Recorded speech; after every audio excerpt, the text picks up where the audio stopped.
प्यारे बच्चों, आज हम कक्षा 8वीं के छठे पाठ का अध्ययन करेंगे। छठा पाठ मतलब श्रेष्ठ पाठ, जिसका शीर्षक है स्वामी विवेकानंद। ये स्वामी विवेकानंद के बारे में पाठ है। अब इस पाठ का उच्चारण करेंगे हम। बहुजन हिताय बहुजन सुखाय। बहुजन हिताय बहुजन सुखाय का मतलब होता है कि बहुत लोगों के हित के लिए, बहुत लोगों के सुख के लिए। इत्यस्मिन् कार्ये संलग्न स्वामी विवेकानन्दस्य बाल्यकालस्य नाम नरेन्द्रनाथ आसीत्। इस कार्य में लगे हुए स्वामी विवेकानंद का बचपन का नाम नरेन्द्रनाथ था। तस्य जन्म जनवरी मासस्य 12 दिनाङ्के 1863 ख्रीस्ताब्दे कोलकाता नगरे अभवत्। उनका जन्म जनवरी महीने की 12 तारीख को 1863 ईस्वी में कलकत्ता नगर में हुआ। तस्य मातु नाम भुवनेश्वरी देवी आसीत्। उनकी माता का नाम भुवनेश्वरी देवी था। तस्य पिता विश्वनाथ दत्त लब्ध प्रतिष्ठा अभिभाषका आसीत्। उनके पिता विश्वनाथ दत्त ख्याति प्राप्त वकील थे। नरेन्द्रनाथ बाल्यकालादेव संस्कृत अनुरागी, कुशाग्र बुद्धि, मल्ल विद्यादिषु क्रीडासु पारंगत, धार्मिक काष्ठस्य। नरेन्द्रनाथ बचपन से ही संस्कृत के प्रेमी, तीव्र बुद्धि वाले, मल्ल मतलब कुश्ती विद्या आदि खेलों में पारंगत और धार्मिक थे।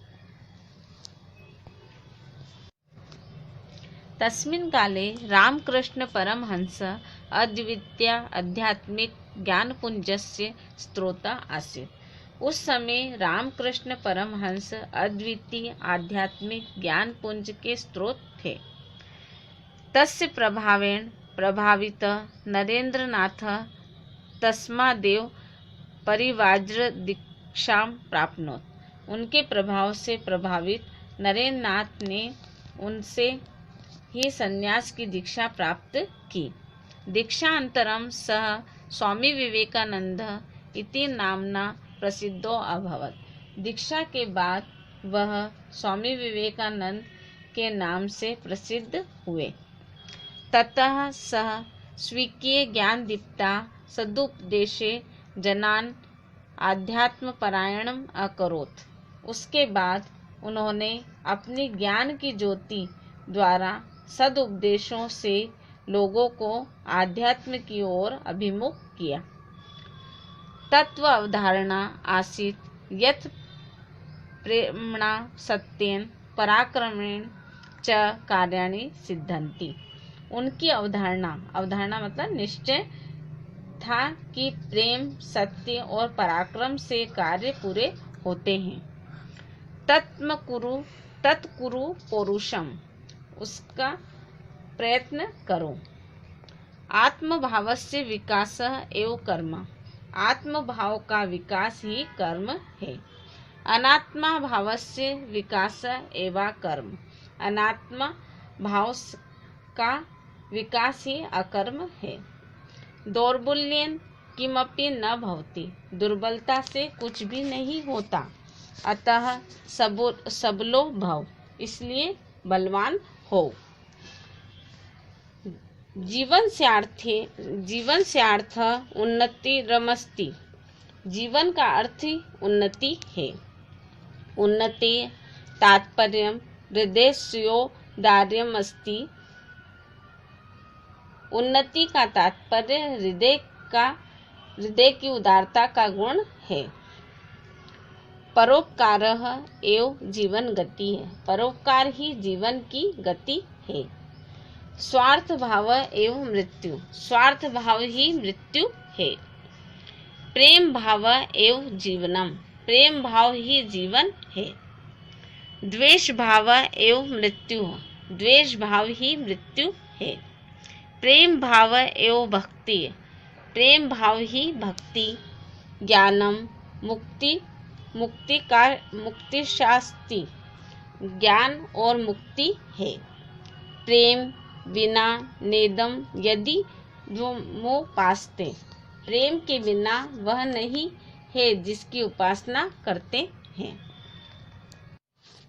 सर्वथा दरिद्र नारायणों सेवितव्य, हमेशा दरिद्र नारायण मतलब गरीबों की सेवा करनी चाहिए। यतो ही बुभुक्षितः दीनः उपेक्षितः विकलांगजनः दुर्बलः एवं साक्षादीश्वरः, क्योंकि भूखा, दीन, उपेक्षित, विकलांग, दुर्बल व्यक्ति ही साक्षात ईश्वर है। अतः एतेषाम् उपासना एवं ईश्वरस्य आराधना अस्ति, इसलिए ऐसों की उपासना ही ईश्वर की आराधना है। चारित्र बलम धार्यत, चरित्र की शक्ति को धारण करो। अनन्यो सर्वत्र विजयो भविष्यति, इससे ही सब जगह विजय होगी।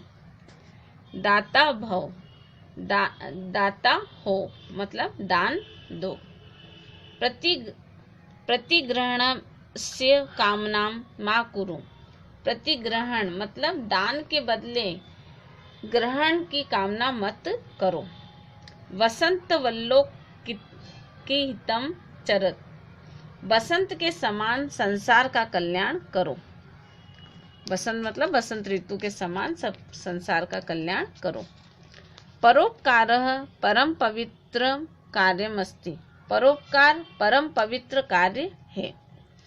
परोपकारेण चित्तम शुद्ध्यति, परोपकार से मन शुद्ध होता है।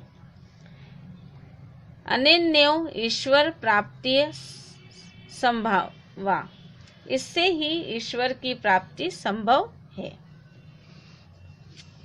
सह वेदांत प्रचाराय स्वीकीय खिलम जीवनम समर्पयामास, उन्होंने वेदांत प्रचार के लिए अपना संपूर्ण जीवन समर्पित कर दिया। तेन हिंदू धर्म संस्कृतिश्च प्रसारिते, उनके द्वारा हिंदू धर्म और संस्कृति का प्रसार किया गया। स न केवलम परिवाजक अपितु परोपकारी दाता लोक सेवकः महान देशभक्तश्चासीत्, वह न केवल सन्यासी अपितु परोपकारी दाता लोक सेवक और महान देशभक्त थे। शिकागो नगरे विश्व धर्म सम्मेलन सह भारतस्य प्रतिनिधि अभवत्, शिकागो नगर में विश्व धर्म सम्मेलन में वह भारत के प्रतिनिधि हुए। देश विदेशेषु तस्य बहवः शिष्या अभवन्, देश विदेशों में उनके बहुत से शिष्य हुए।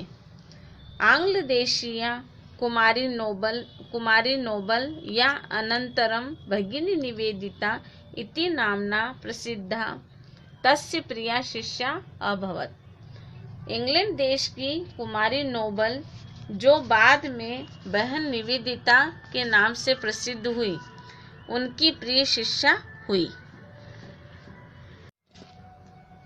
सह यूनां कृते विशिष्ट प्रेरक पथ प्रदर्शक का आसीत्, वह युवाओं के लिए विशेष प्रेरक और मार्ग प्रदर्शक थे। भारतीय स्वतंत्रता संग्रामे अपि तस्य ऊर्ज्वलानि भाषणानि स्वाधीनता सैनिकानां कृते प्रेरणास्पदानि, भारतीय स्वतंत्रता संग्राम में भी उनके तेजस्वी भाषण स्वाधीनता के सैनिकों के लिए प्रेरणादायक थे।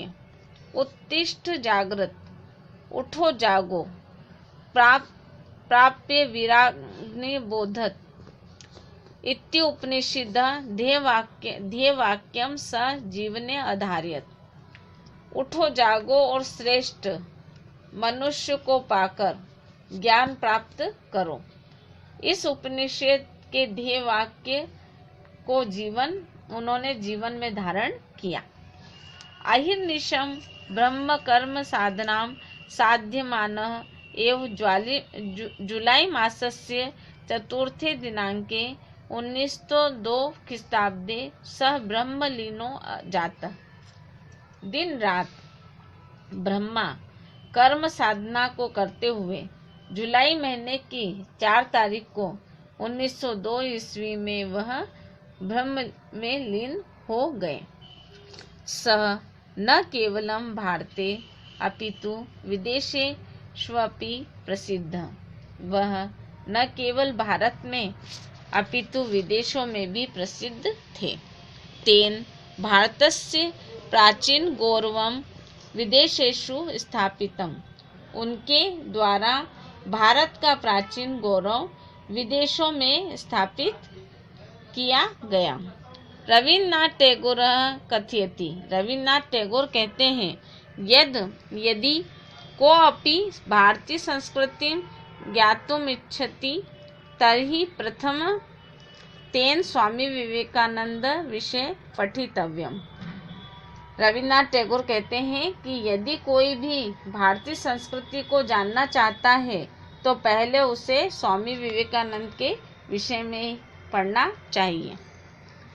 प्यारे बच्चों, आज अपना ये चैप्टर समाप्त होता है। अगले वीडियो में अगले चैप्टर के साथ मिलेंगे। तब तक के लिए नमस्कार।